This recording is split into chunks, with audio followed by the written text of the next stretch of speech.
Well, one more effort on this good day, September the 2nd, 2008. I'm redoing some that I've done earlier that just will not go as videos, so use direct capture and keep them short. Apparently, there's been a limitation set on me that nope, your videos can't be 10 minutes long, but stay around 5 and you're okay. So what is. Well, you know, the 40s, war. We always had that Christmas program. I'm sure all of us kids played different roles in different years, and I don't remember any of them, but I remember the general theme was a sweet little story dealing with the birth of Jesus every year. I had a baby Jesus up there in a cradle. Nice. And Jay, we didn't get sweets. I remember that my dad used to occasionally buy a dime's worth of jelly beans, and you split those among 6 people. You don't get much sweets. You get wonderful days.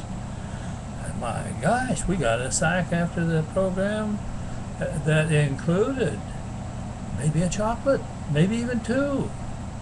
Some hard candy, some of that ribbon candy, some of those other kinds of rocks, and some nuts.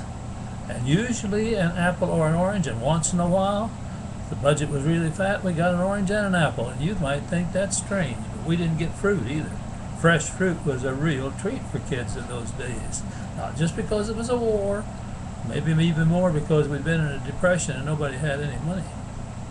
Well, anyway, among those nuts would be some peanuts in the shell, a pecan or 2, maybe a black walnut.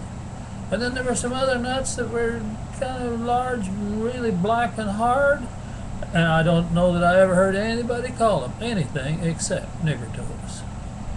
I understand now. They're not that, of course. We knew, of course, they weren't that, but nobody even related it to black people and their toes. Those were just nuts called nigger toes. I don't think anybody doing it was conscious of a racial slur or of a gross thing, eating human beings' toes. But another little way that you get conditioned against blacks.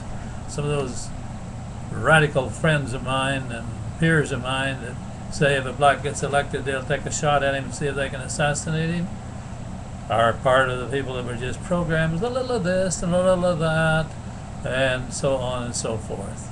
You got to remember, I never saw a black play on a football or a baseball field until the House of David team came to play the Enid Ayers and had Satchel Paige as their pitcher. And oh, we had a crowd that day. A black man on our field, plus a black man that's reputed to maybe be one of the best pitchers ever.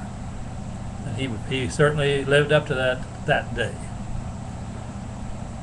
Well,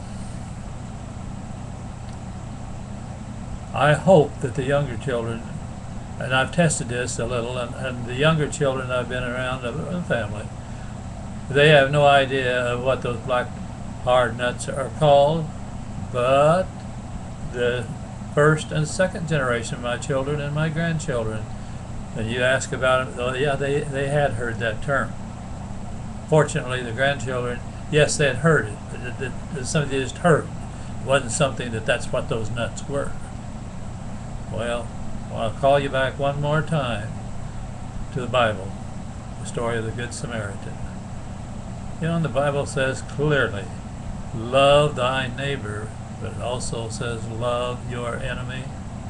Sure hope Mr. Obama or Mr. McCain will name a Department of Defense leader and let generals be humans as well as generals and good killers when it's time to kill, but treat prisoners as fellow human beings. In the story of the Good Samaritan, you want to remember that the man that helped was not the first or the second or the third one that came by.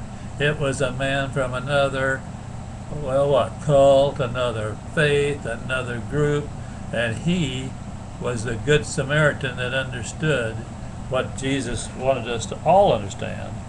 You treat your enemies with love as well as your friends. God bless you.